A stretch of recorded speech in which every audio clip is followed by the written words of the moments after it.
Hi, Mai-Chan's daily life. Boobs, butts, blood, guts. It's got everything extreme. And I hope you're interested, because we're going to talk about it.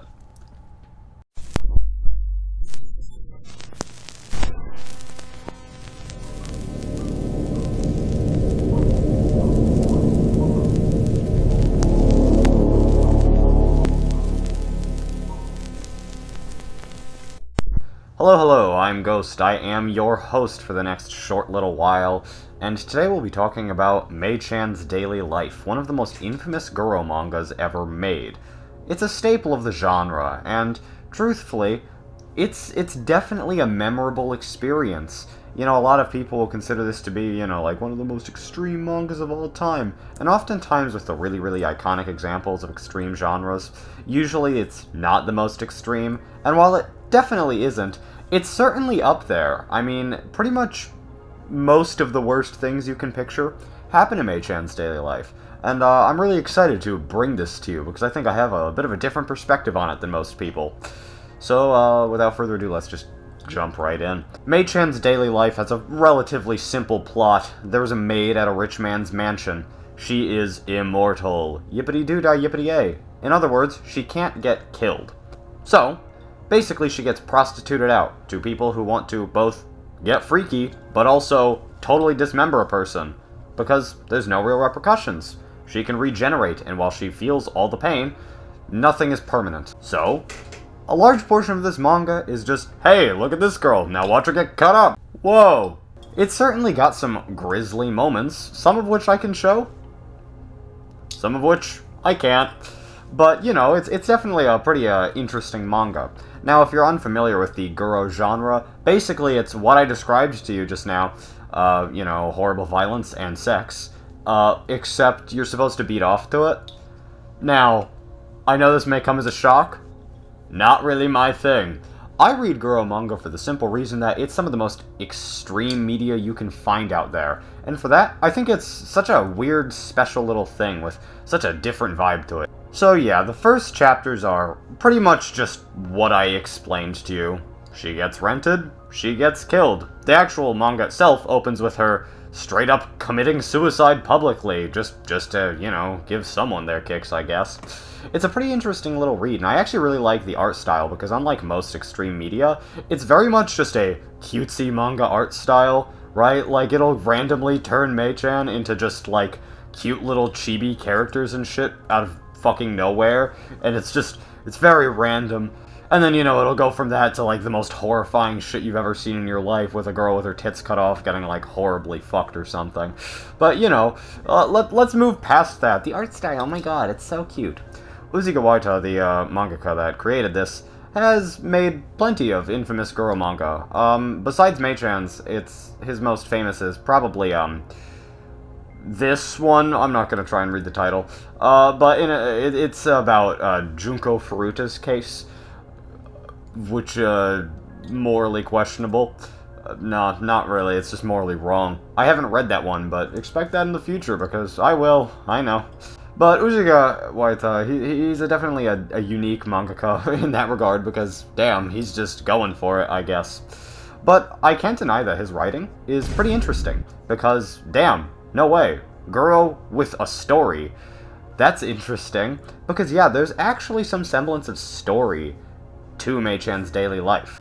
Pretty early on, we're introduced to a character named Sayuri, and she is a limbless woman who is kept as a pet in the mansion, and Mai-Chan has to take care of her and feed her with her own flesh.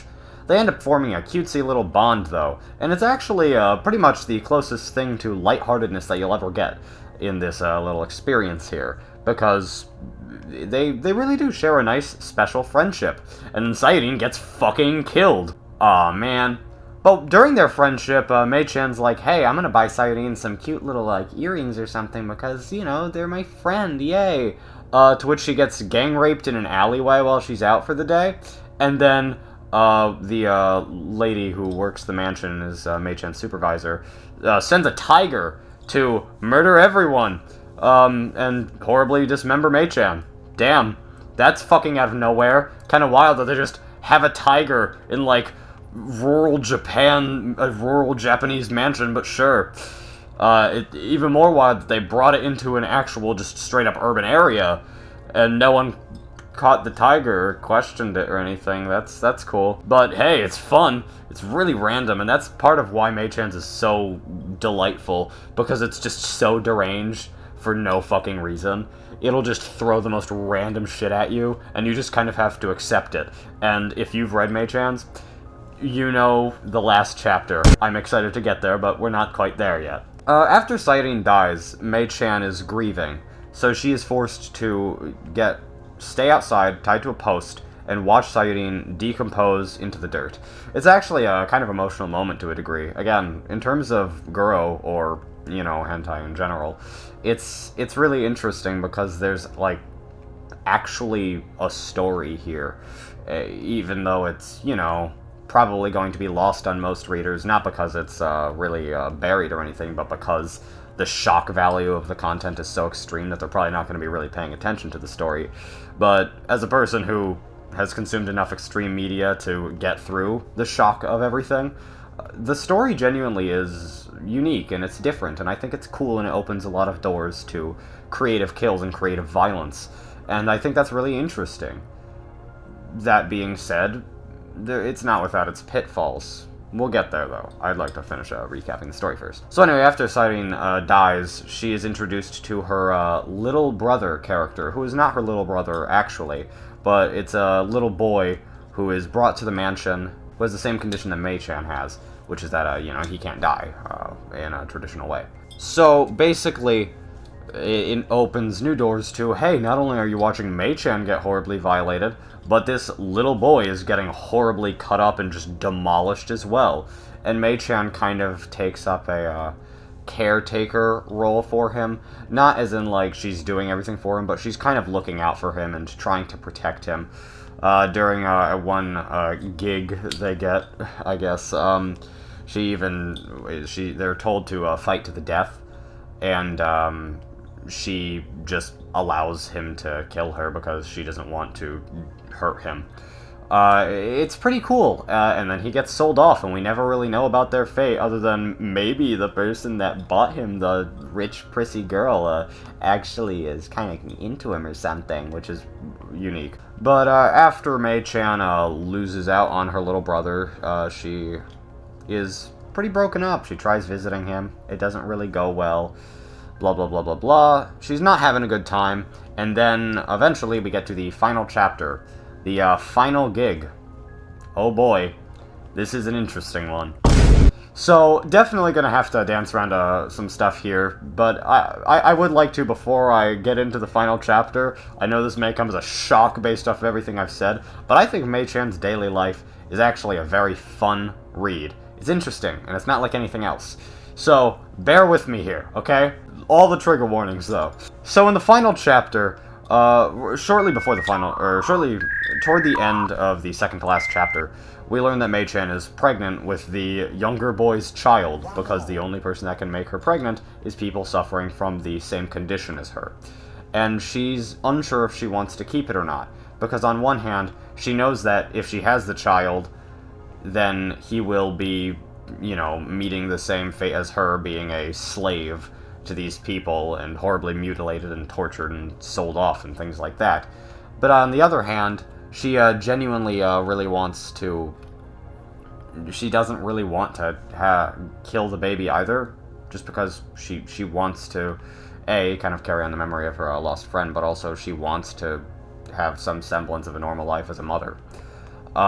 She does not get that opportunity, shockingly enough, as the president of a country, I'm just saying, he sure seems American, but the president of a country ends up renting out Mai-Chan, and well, let's just say that the violence here is over the top. He cuts open her stomach, tears out the unborn child, tears open the unborn child, does things to the unborn child, and then drops it into a blender. Makes the fruitiest pose ever, by the way, look at this shit, and then blends the baby to bits.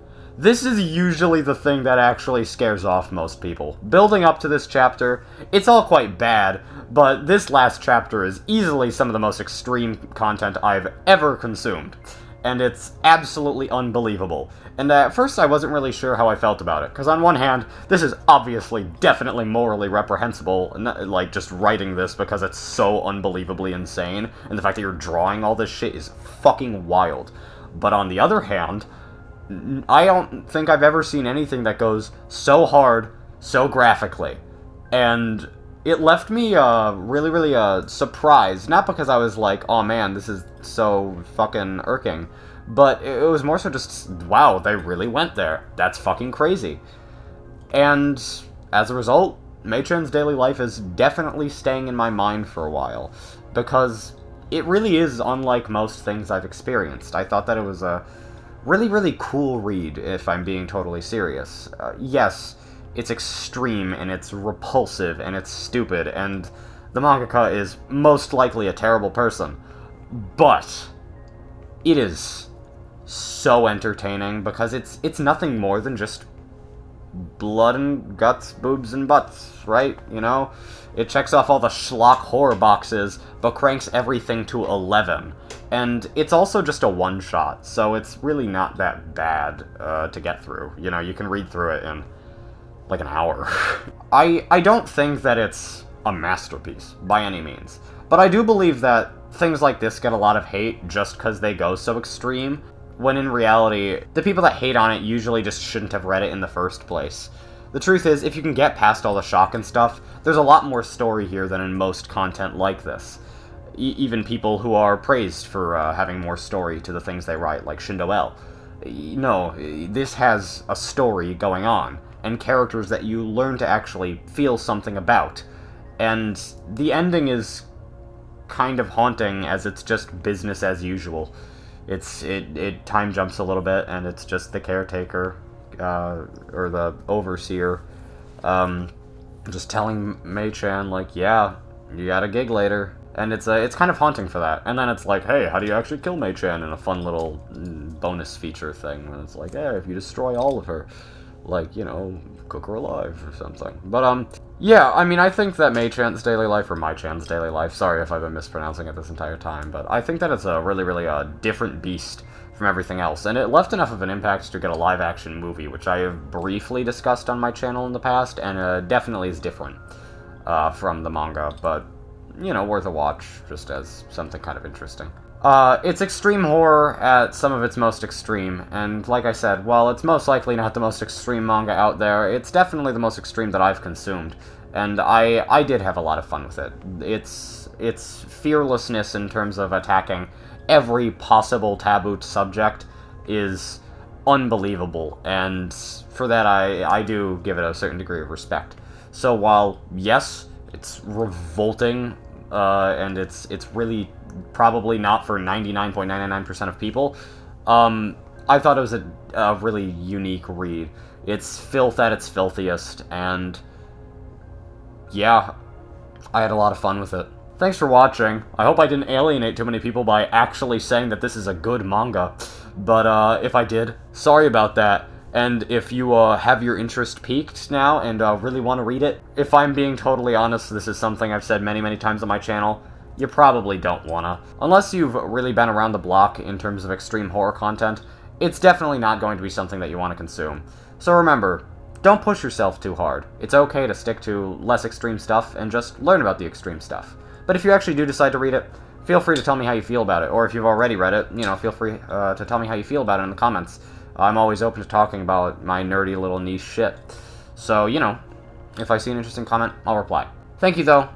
It's much appreciated that you made it this far in the video, and I hope to see you again soon. Have a good one.